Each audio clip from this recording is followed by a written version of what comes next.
Hey guys, thank you so much for tuning in for this first installment of our homeschooling course. This is just for you parents. This is the same information as my webinars. So if you have any specific questions, please feel free to message me. You can join one of my webinars. Again, it's just going to be the same information for the most part, unless you have that question. But I'm going to try to keep bringing these to you since I know not everyone can make them. Or if we can't find a schedule, this way you can look back at it at any time.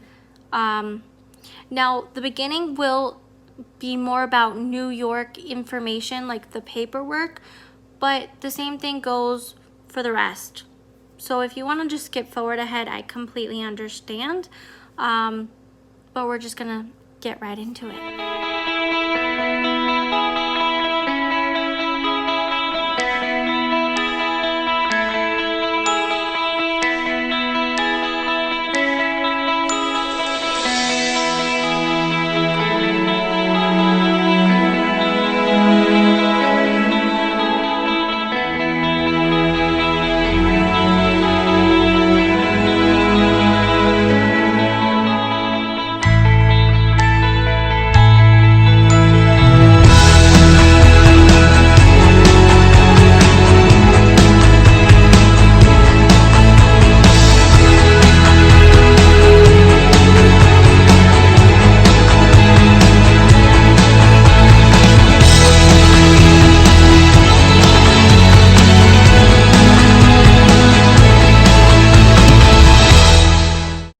Alright guys, so here's our new to homeschooling course or webinar, whatever you decide that you want to call it, it's fine.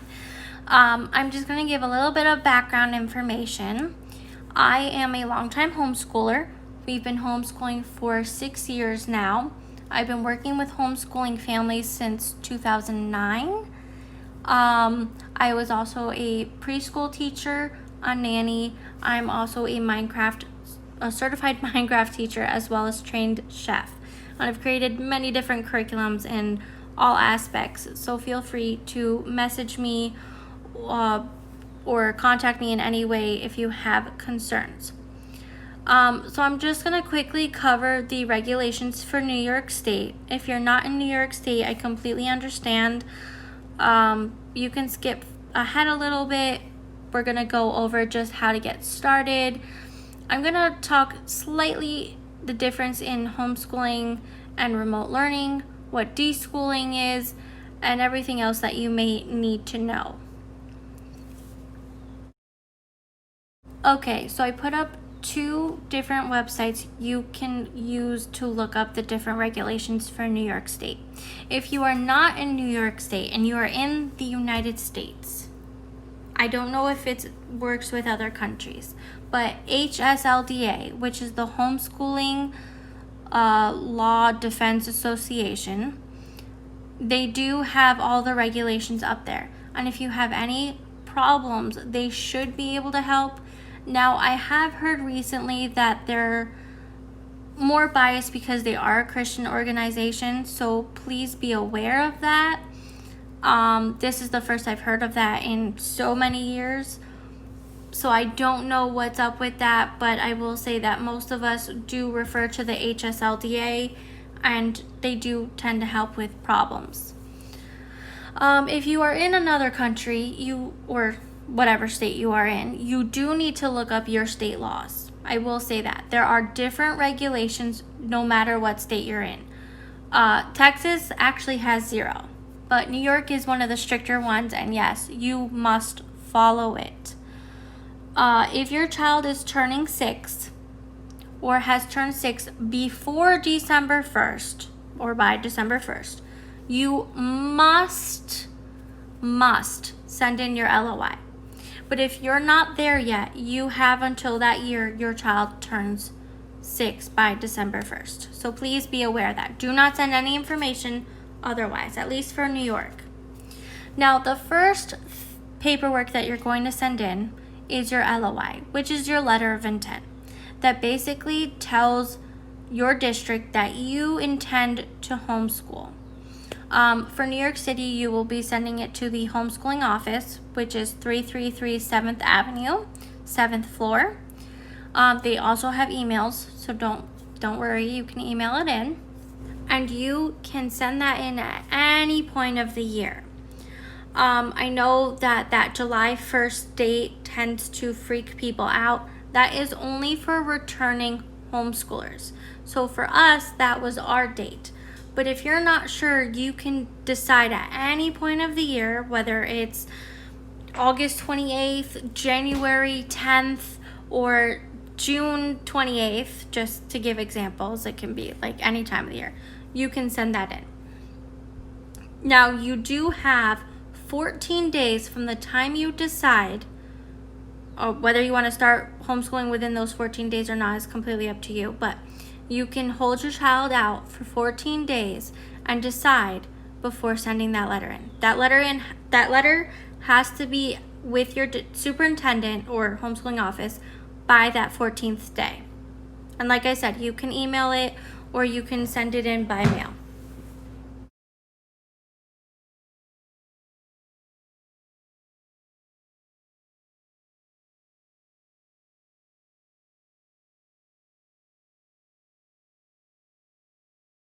The next part is that you have 30 days to send in your IHIP, which is your individualized home instruction plan.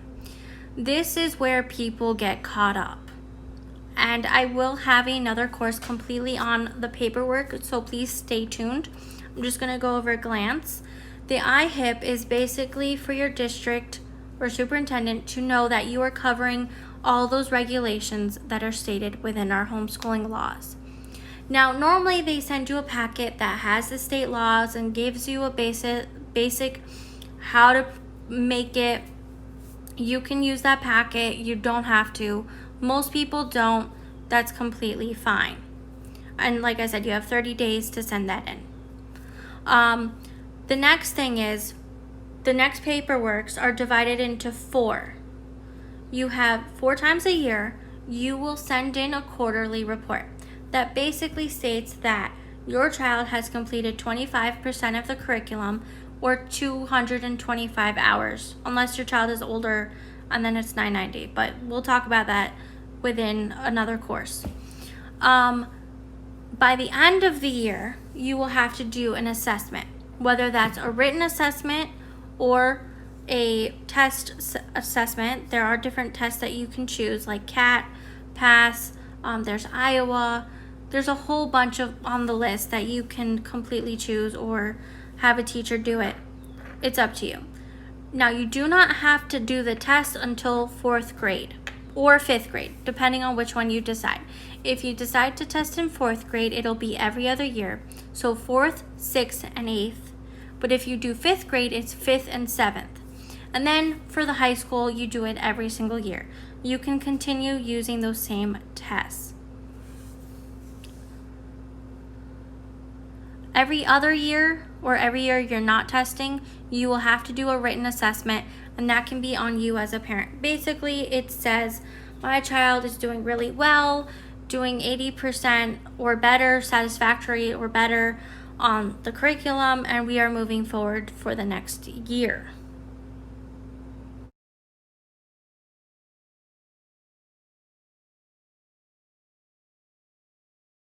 That end of the year, which is the very last, is basically the same thing, just how well your child did. Moving on to deschool. Okay, deschooling. This is a time when you, as a family, decompress from traditional school, meaning traditional like public, private, or charter. You do not have to be learning at a desk. Think of it more of like that summer break. You take a month or longer, doesn't matter what time of the year it is, and you decompress. It's very similar to unschooling. You don't so much focus on the learning aspect. Your child will still learn. Do not worry about that. But you bond, you cook, you read, you play games, you hike. There's so much that you can do while still learning. That's the amazing part of it. Now, some people confuse it with unschooling. And yes, you do the same things within unschooling and you let your child lead.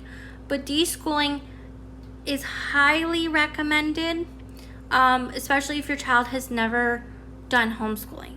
Now, if you're here because you plan on having your child go back to traditional school, maybe you want to take a shorter time, and I completely understand. Homeschooling is not for everyone, but please keep open-minded.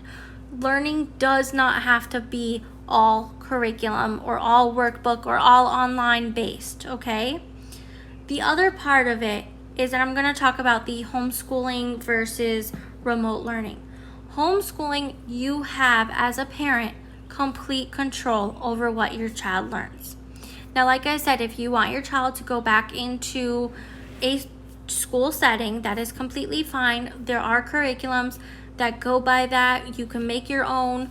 I do have guides on my website where I will link that down below so that you can help your child. Remote learning is done through the school. You don't have control over it. They tell you what to do and when to do it. And a lot of parents aren't liking that because their kid isn't doing well and it's really hard for them to adjust. That's why we like to say you need to deschool, unschool for a little bit. Cook, read, play games, hike. All of these are actually very educational.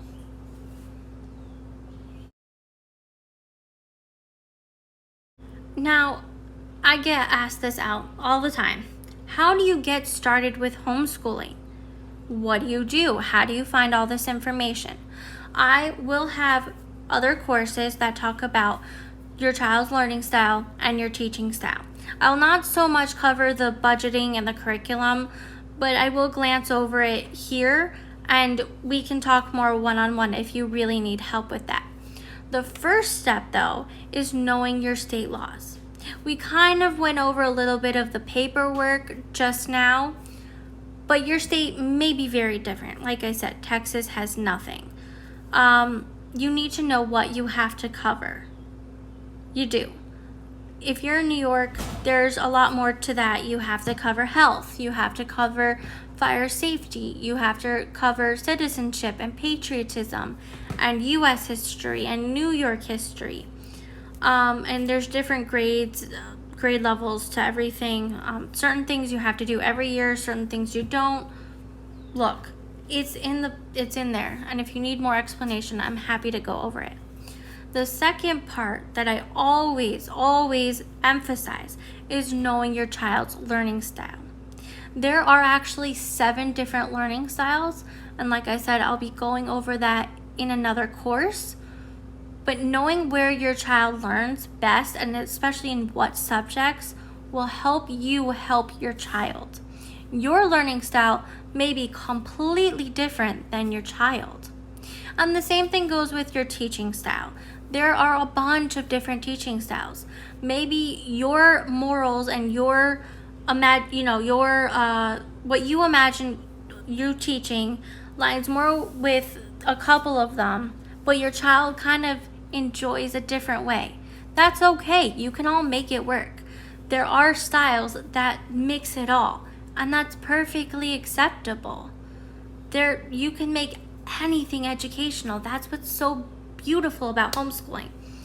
As for budgeting and curriculum, this will all help you figure it out. If you are a single parent or you don't want to spend that much on curriculum, and I highly suggest you do not pay thousands. You do not need to do that. It can seem very daunting to spend thousands of dollars on a curriculum that may not necessarily work. There are free and low-cost curriculums that fit any style, your teaching style and your child's learning style. So please be aware of that. If you need help figuring those out, let's do it.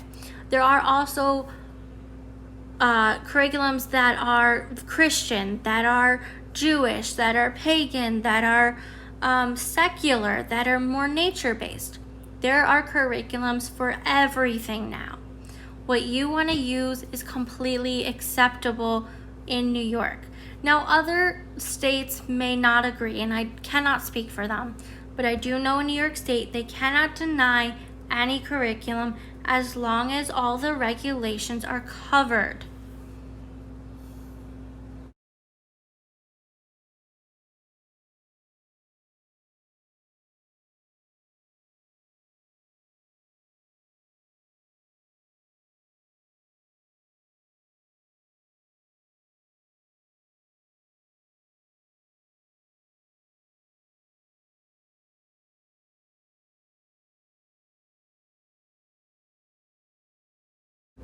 Okay, record keeping. Like I said, every state is completely different on what you have to keep.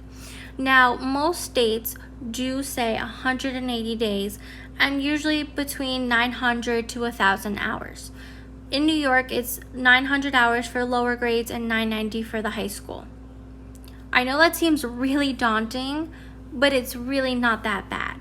If you average it out, it's for that 180 days, it's about 5 hours to a couple hours more if you're doing the 990.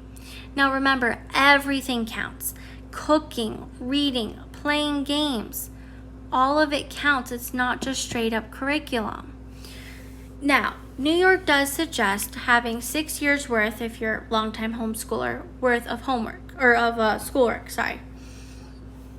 You do not need to do that. I don't know any district that actually looks at it, but I do suggest having it for your child.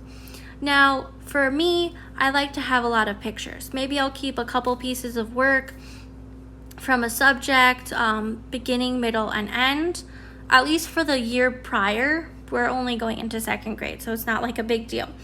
But I also like to have pictures of what we did. So like yesterday, literally, and tonight, we're doing camping. We're doing a camping thing. We've gone over fire safety. We've talked about a whole bunch of different stuff. I do suggest keeping everything in like a central place, like a binder. I like to have the homeschooling binder where I have the regulations, my IHIP, some goals. I might just do a whole other video on that, so you can stay tuned, but you can also keep it on your computer. All right, grade standards. There are actually no grade standards for homeschoolers. Now that may be concerning to you, and I get it, but that's because kids learn at different levels. Unfortunately, even in schools, kids are behind or ahead, and it's really hard for teachers to adjust their lessons to your child, especially when there's 25 to 34 kids in a classroom. Trust me, been there, done that. I know a lot of teachers struggle, and I feel for them. The great thing is that for you as a parent, you can adjust that for your child, even if you have more than one. Like I said, school learning does not have to look like it's just in a workbook or online work.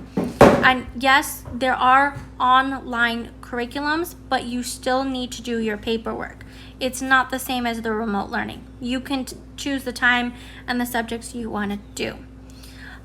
Now, for those that are really looking to go back into the school, that's okay. Like I said, I do have basic nationwide standards on my website, not only for the goals per grade, but also subjects and subtopics, like questions that you would generally ask for those topics. They're all on my website. I'll also have an ebook on that, specifically probably by the end of the week, hopefully, or within 2 weeks. So you're able to have that at your disposal. But just know it's okay if your child's slightly ahead in some areas and slightly behind. It's completely natural. If they're weak in an area, use their interests and their strengths to help that. Encourage them. You've got this. It's not going to be easy, but you've got this. Thank you guys so much for joining me today on this webinar. If you're interested in a live one, please check out my website. I will have more linked soon. If you don't see anything that I've covered yet or that's scheduled for your time, please shoot me a message. We can work something out. If you're looking for one-on-one consultation, feel free to message me. I have free bookings right now. Not free bookings, but my schedule is very open right now to do that and to help you customize for your family and for your child's needs. Thank you guys so much.